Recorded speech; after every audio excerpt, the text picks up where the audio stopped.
morning. Good morning, good evening, everyone. Welcome to GAI Insights Daily AI News. This is Luda Kopakina, and we rate the news essential, important, and optional. Today, I have a full house. I have John Sverkla, Paul Baya, Adam Rappaport, Amanda Fletch, and a special guest, Ben Faircloth, who is Director of AI Solutions at Sika. Welcome, Ben. Thanks for having me. Excited to be here again. Great. And we have a number of really interesting articles today. And let's start with the first one. All right. Here we have, morning everybody. Here we have the next generation penetration pen testing. A series, fairly long essay by Anderson Horowitz going into what is traditional testing and kind of an upgrade and what's fundamentally new as we get into more agentic attacks and so forth. So that's what we have coming from our friends at Anderson. Yes. Adam, please let us know what you think about this one. Sure. Good morning, good evening, everyone. It was an interesting article. I come from a bit of a cybersecurity background, so there was some good stuff in there for me personally. I would say for an AI leader, even considering like passing to your information security officer, I might take a pass on this. There's not much to it other than really saying, look, which I think many people, I hope, understand by now, that large language models and generative AI can be used on both the offensive and the defensive sides of cybersecurity. And this is pretty in depth about a specific area of penetration testing, of trying to test your own security effectively using an AI system. It's a great concept. It's something I would hope by now they're already looking at or exploring. I'd probably say it's an optional article. Okay, optional coming from Adam. The article underscores the complexity increase with introducing agents and how do we deal with that. Ben, what did you think about this one? Yeah, I mean, I think that this is a really good example of a use case of generative AI in the sense that a lot of the stuff that we learned from this article, you can apply to any generative AI solution. I think the story here is really that agents can break as they grow faster than their guardrails. So I think it's a really good vignette of how that might happen even in cybersecurity space. So I would say optional. Okay, optional. Amanda, what did you think? Yeah, so I'm going to actually go important on this one just because, to Adam's point, many of us touch on cyber in some way. And quite honestly, if you're an AI leader, there's this whole sort of, I guess, thought process out there that if you're not touching on security, that's a major problem. As an AI leader, you have to have that sort of subset in your background somewhere, even if it's high level. So with that being said, just to make sure that people actually do have that, and this is pretty digestible and an easier read than something very, very technical. So with that being said, I was actually on the important camp to make sure everybody realizes that this is out there, keep security at the forefront and things like this. So I actually went important on this one. Okay. John, what did you think? Yeah, I mean, I agree with Amanda. I just didn't think that article delivered enough to make it important. This is the kind of thing I think you could get a similar level of understanding, or probably a better level of understanding, if you just gave a query to deep research.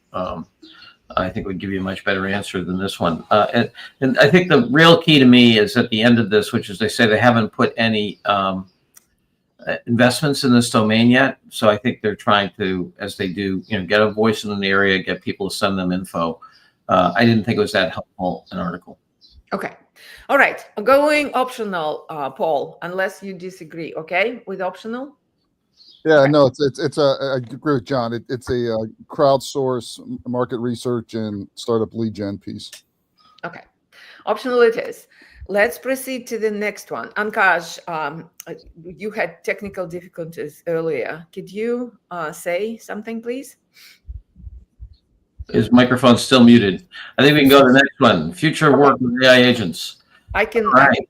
Okay, go ahead, John. All right. Here we have our friends at the Stanford University Social and Language Technology Lab, this SALT lab. My buddy Eric Brynjolfsson is a senior person over there.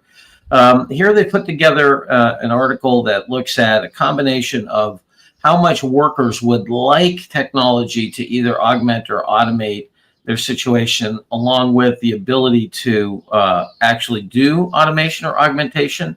You can see down here, and we'll get a little larger version of this, we have augmentation desire and augmentation capability. It's kind of a version of our WINS framework where we looked at digitization versus, impact.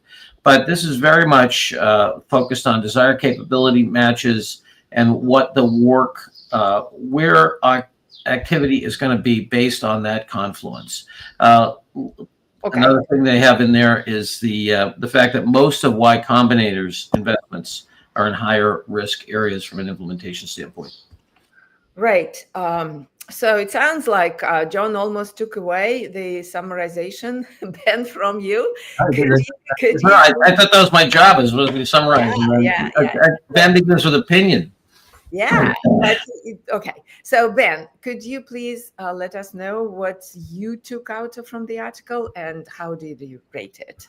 Yeah. I mean, I guess there was a couple eye-opening examples that really kind of stood out in terms of what workers really want to be doing with generative AI versus how we are spending our time. I mean, billing expense reports was something that came up quite often, and that would be a really, a please automate worker verdict in that case.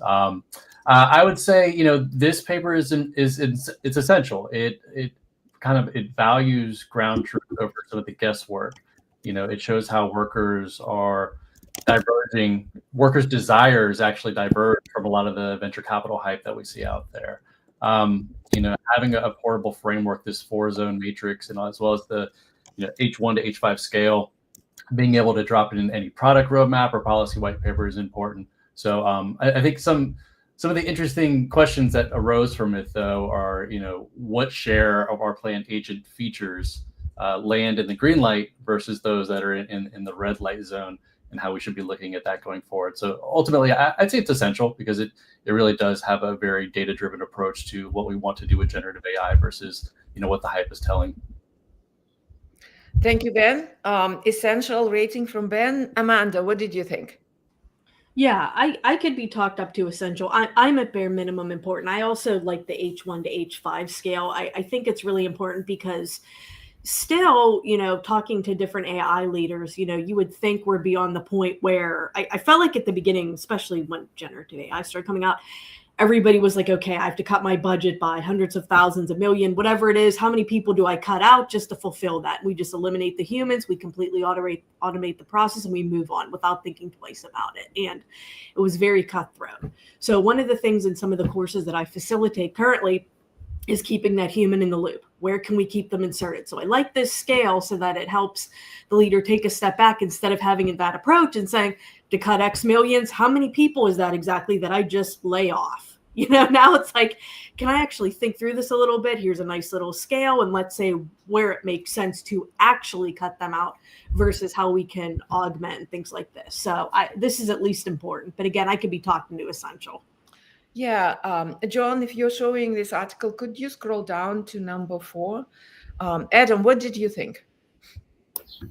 I was definitely in the important camp, and I think Ben might have talked me up for sure. There's a lot of good points. Yeah, if you scroll down there to number 4, that's the chart we're talking about in terms of the green light zone and the red light zone, and really, it I think in some really profound ways dives into the ethical debates around how we apply agents in the workforce. And this is a really great way to look at that in terms of making sure that to do the best we can, we're really finding what are good use cases for agent capability, but then focusing on the places where that's where the workers want us to be harnessing these capabilities, to take away the parts of the job that they would prefer to have. And I think that's a nice way to match this confluence. And then as Amanda was pointing out, or they both were as well, if you scroll down a couple more charts, there's the spectrum in terms of how much the agent is involved with a task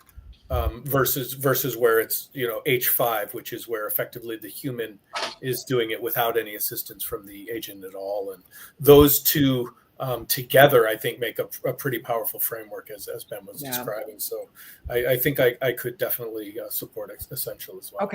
Okay, Paul, we're going Essential. What did you think? I was more on the optional side. I found this way too researchy. I'm thinking of companies that are actually trying to roll out agents, and their challenges are: what's the framework? What are the sub teams we're initially going to do? What are we doing in governance in this overly nuanced H1 H5 thing? I actually wouldn't find helpful to them at all. So I think it's an interesting academic exercise, but very little practical implications. Well, okay, John, we have a range here. I was basically on important going to essential, so I'm with the crucial. Yeah, I was more optional to important. The two things. First, this thing, I support this chart, right? Because we wrote basically the same article 2 years ago. But this part of it anyway, the whole design with dialogue and who's in the lead and that stuff. The problem is they don't call it laborism; they call it capitalism.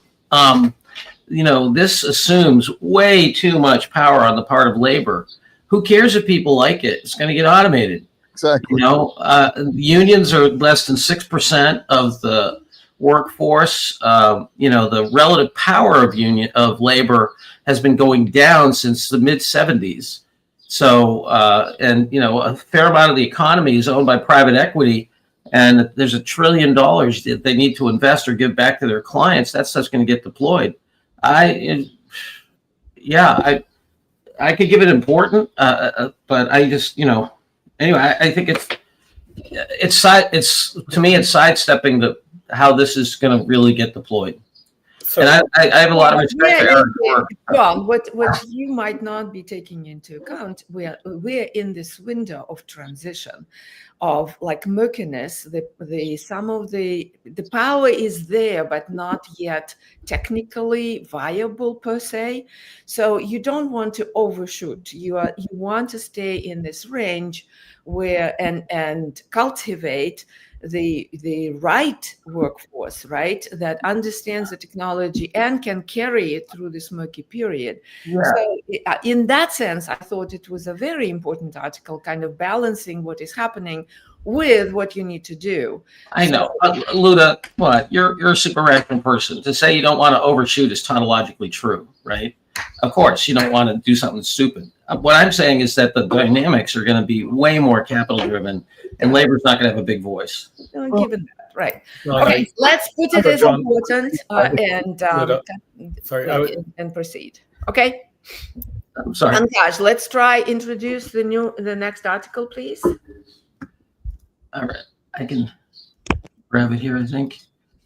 Here we are. All right, here we have, I'll keep the synopsis shorter. This is Anthropic, I think written by the folks there in terms of how they deal with multi-agent systems and how they evolve over time. How about that? Sounds good. Okay, Amanda, what did you think about this this article and the scheme that Anthropic is introducing, please? Yeah, so I am not a fan of this one. So I'm optional because I still, and this is one area where Paul and I are on polar opposites of the scale when it comes to and he's laughing because when it comes to research, I know he loves this and he's very hell-bent on it. I'm like the opposite camp because for some reason, Paul, we're going to have a meeting so you can get me on board with this stuff because I'm just not on board with this technology at all. I still feel like the resources and the research that's being done, even though there's a multi-system agent process diagram where it goes through about the iterative research process and things like this that's in there that's interesting just to look at. And then at the end, it's kind of like, is more research needed? Exit loop, continue, things like this. I'm not on board with these yet. So I don't care how much information they shove down my throat about how great these things are, like this diagram. I like this diagram, but I'm just not on board. So I'm very optional. Why are you not on board? Why? So yeah, I'm optional, but I'd love to hear when we get to Paul what he thinks, if he likes this. This is kind of more up his alley at this point. Okay. Yeah, I'm optional. But Amanda, you didn't say, you said you are not on board, but you didn't say why you're not on board. I don't like the sources they pull. I still really don't. I still feel, and it could just be me.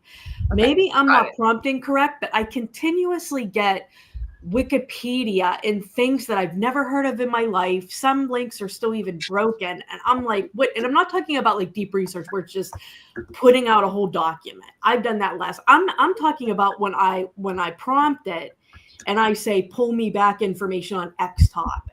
Okay. I just feel like it's still not great for me at all. You don't feel it's substantiated enough. No, I don't. I feel like it's all over the place. Okay. All right. I got that. Okay. Optional from Amanda. Ben, what did you think? Yeah, I would say this is important, specifically from an agent design standpoint.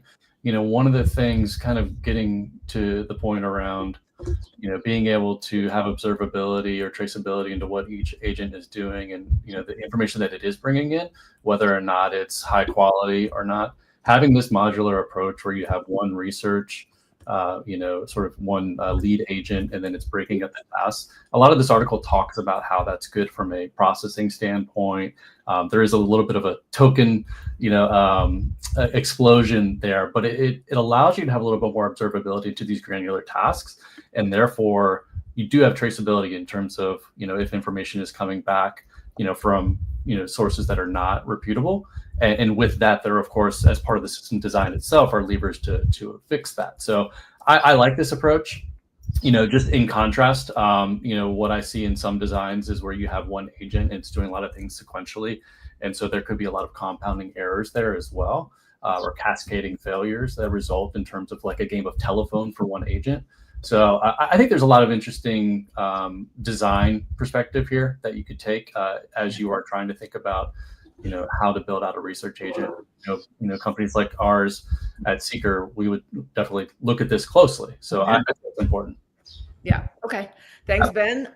Let's give Paul the platform. Paul, with your adamant view. Yeah. No, I agree a lot with Ben. I think this whole debate on do we want agent sequential or concurrent is a really important one. I think to me the more important one is that deep research is looking for an answer in a very heterogeneous world of data. And that's what a lot of enterprises have. So when I'm trying to find information, I'm searching both the multi-agent on my own content as well as the internet. I think it's a very horizontal use case, and this is a good discussion on it. So I support Ben. Important. Okay. Sorry, Amanda. Adam, what did you think? You use this all the time. Oh, I don't use Anthropic's research agent, but I think as Ben summarized it there, I mean, if anyone who's looking at how to build something like this or to understand and have that observability about what it's doing, I think they do have a really, really good approach there. Even that one chart about the multi-agent research system, and to just understand the tool use and the memory and the sub-agents and that framework there, plus then just down from there, near the bottom is that really cool, pretty looking graph that's showing the ways that that the research feature is actually being used today. This right here probably makes it important alone for me. Just below it, if you scroll down it in the footing of it, it talks about the top use case categories it's right on that graph. It's at the graph. Yeah, right there in the footnote there. It's talking about that graph, and it's talking about the use case categories for using their research tool. And it really highlights the places where you can get tremendous value out of using a research assistant like that if people aren't aware of it. And it's like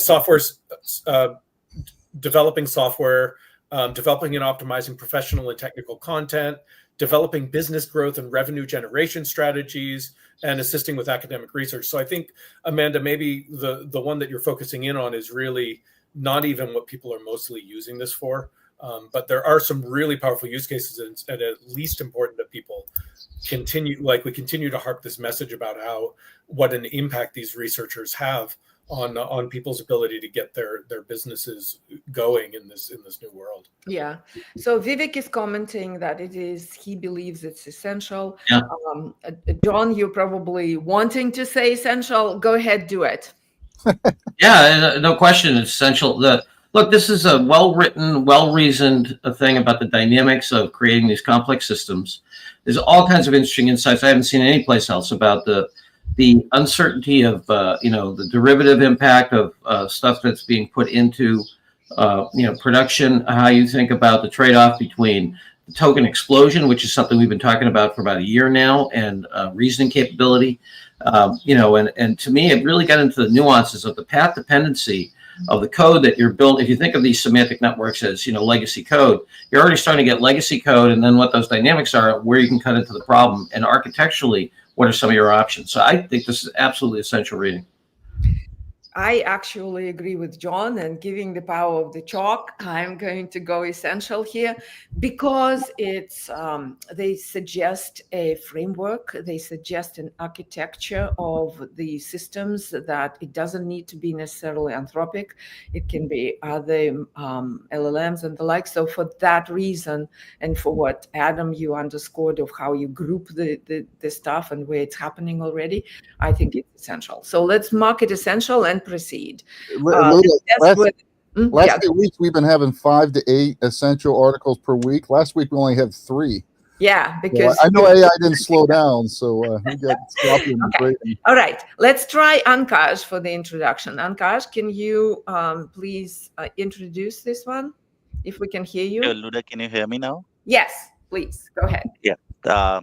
So just before starting on this one, so the previous article, Cognition, the company behind Devin, just before this article from Anthropic was released, they released something where they mentioned a new term called context engineering, which they said is really important for multi-agent systems. And they suggested that multi-agent systems won't work because we can't provide enough context to these multi-agents. And then this came from Anthropic, which sort of crushed their hypothesis about those multi-agents. So this became all the more important for me just due to that perspective as well. Okay, thank you. Thank you for offering that. Yes. So this next one comes from AWS, and this is a case study which talks about accelerating articulate domain-specific model development with Amazon SageMaker Hyperpod. Yeah, this is pretty technical, gets pretty technical quite quickly, but it talks about observability and hardware, software integration. Adam, what did you think about this? I was leaning more towards optional than an important on this one. It's an important concept to realize that these DSMs, as they call them, as opposed to general purpose large language models, domain specific models, can offer tremendous performance increases. But that concept of fine tuning a model of even like what Microsoft does with their 5.4 models, they're 4 billion parameter, but they can have tremendous effectiveness in a very, very specific use case. And so that's an important idea. But this article is mostly just trying to fluff up SageMaker hyperpods, which are the technology that this company Articulate used to build their domain-specific models. So this article itself is very technical and mostly just is trying to convey the point that Amazon SageMaker hyperpods are the way to do this. Probably tipped it back into the optional camp for me. Got it. Ben, you are in this, Seeker is in that space. What's your view on this? Yeah, I mean, I think that the takeaway that, these domain-specific models can beat these gigantic general LLMs is true, absolutely. And we are seeing. So last week I was at the AMD conference, for instance, and we're seeing a lot of focus on performance at inference. But still, so it's still nice to see the conversation around performance around fine tuning. That being said, I would say that there's other challenges around fine tuning that are not necessarily being met by SageMaker Hyperpod and other products out there as well. In terms of the data sets that you're using to perform fine tuning and sort of the ability to explain sort of the impact of that fine tuning. So again, I think it is an interesting case study in that we're showing performance gains in fine tuning, which is part of any architecture, I would say, not necessarily the sole way to adapt a model. So yeah, ultimately, I'd say it's important. You say it's important. I'm sorry, I'd say it's optional. Sorry. You say it's optional. Optional. Okay. Yeah. All right. Amanda, what were your thoughts? Yeah, I'm more optional on this just because there's other companies, as was already mentioned, that dabble in the space as well. And so I don't see anything really new or groundbreaking here. But again, what has already been mentioned is that it's an interesting case study on how these sort of models are built and how they can outperform potentially general LLMs Yeah, that it aren't so certainly niche. Yeah. yeah, it certainly underscores the performance gains that you can obtain with approaches like this. So this is good, but optional. John, Paul, optional. Okay. Yes, optional it is. Let's proceed, Ankash. Just bringing up my screen.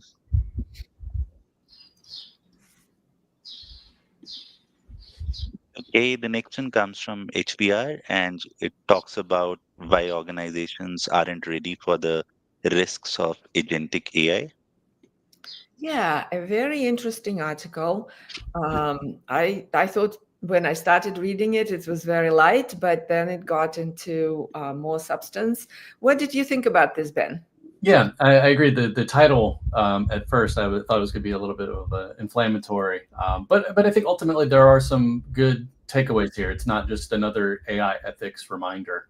The point here is so Blackman, the article author, is giving readers a way of sort of identifying where they are at in the maturity curve of complexity and how that's going to impact the different types of risks that could snowball as a result of that complexity. In this case, specifically around, what level of agentic framework are you using? So it goes everywhere from stage 0-1, where it's a single model chatbot, which you could argue is not really an agent. There's no access to tools. In that case, an everyday risk vignette might be that, you're typing on a keyboard, you hit a typo, you hit edit, you move on, no big deal. Errors are very visible. And it goes all the way through to, cross-org agent swarms, where you have agents talking to external agents in the open web. And so really the point here is that risks grow exponentially with each rung on that ladder. And so most responsible AI programs these days are really only built for like stage 1. And stage 1 is going to be that area where you have an agent that might have access to tools. So he does provide 4 capability gaps that he says organizations need to close. There's pre-deployment stress testing, observability, surgical kill switches, which is really about making sure that your agentic architecture is modular, so that if you need to rip something out, you can do that. And obviously, that's always going to be best practice for these complex systems. Role-specific skilling up, and then of course real-time monitoring. So one of the things I like about it is, especially when I think about just adoption of AI, it's always good to start a conversation with folks for them to understand where they are at in that maturity curve. And this allows for a little bit of that visualization to understand, what they need to be thinking about. And always taking sort of that responsible AI needs to be a step ahead or along with the complexity. So I would say ultimately essential in this case. Essential. John, you like essentials. What do you think? Yeah, I was going to give it more important for me. I wasn't quite too essential because there's not a lot of, data or anything in here. I mean, I think it's a pretty thoughtful essay about the nature of increasing complexity and difficulty as you go into an agentic environment. The thing that I don't know, the thing that always strikes me is that agents, once you leave an organization, agents are now operating in a quasi market or a market, and what markets are always complicated. You look at the capital markets. Heck, 15 years ago, we were still trying to deal with what they call T0 processing. Just the ability to process a stock transaction, for heaven's sakes, took days and days. And that's a very controlled and regulated environment. So I guess I'm kind of surprised at just how naive most people are about agents going out past the boundary of an organization in terms of policy implications. Okay. Thanks, John. Important. Paul? Important. Important. Anybody essential together with Ben? Adam?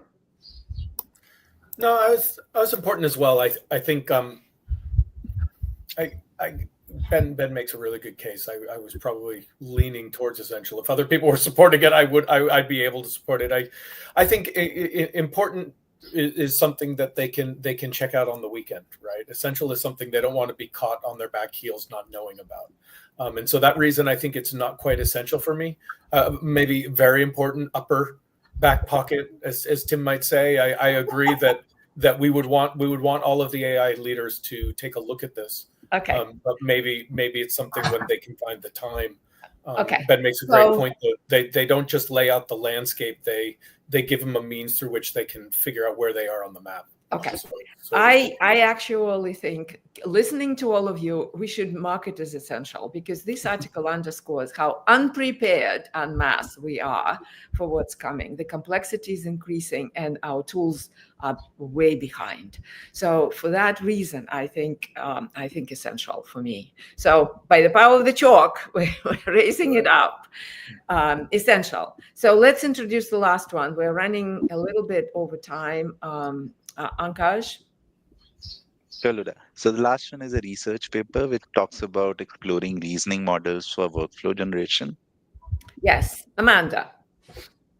Yeah, for this one, I'm optional because the findings, just to be very short and sweet here, as we're at time, benchmarks findings, everything's at early stage. And a lot of these methods are underperforming. So with that being said, I don't see anything that's standing out to me that this is important or anything further.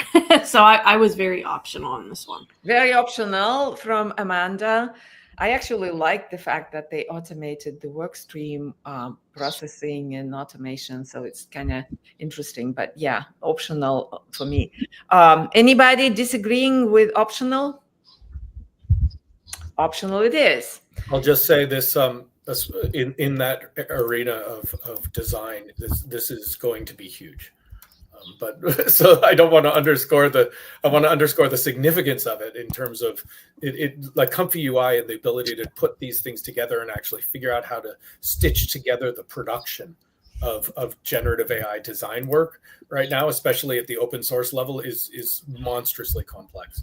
And this really puts a large language model on top of that's been trained and understands how those processes work. It's going to make a huge difference for a lot of people, but it's very experimental in research at this point still. Yeah, it's very researchy, but Adam, you're absolutely right. An interesting, a good trend happening here. So maybe worth watching. Okay, Ankaj, do you have a scorecard for us? Any announcements, Paul, John? Yes, tonight's a learning lab. We got a great case study on N8N, which is a open source agent tool with OpenAI. So Dan Slavin's building agent with that, and he's going to show us that. N8N's come up a lot in conversations with customers, and I encourage folks to join us at 7 o'clock Eastern. You can sign up via Meetup. Thank you very much, Paul. We have 3 essentials and the rest are optionals. Whoa. We have more essentials today than we did all last week. We are fully recalibrated. It's yeah, maybe I am too bullish here. Okay, thank you all very much. Thank you for listening and commenting. Thanks, Vivek. Thanks, Valda, for joining and surfacing your name. Thank you. Like us on all the platforms, and we'll see you tomorrow. Thank you. Thank you, Ben. Thank you. Thank you.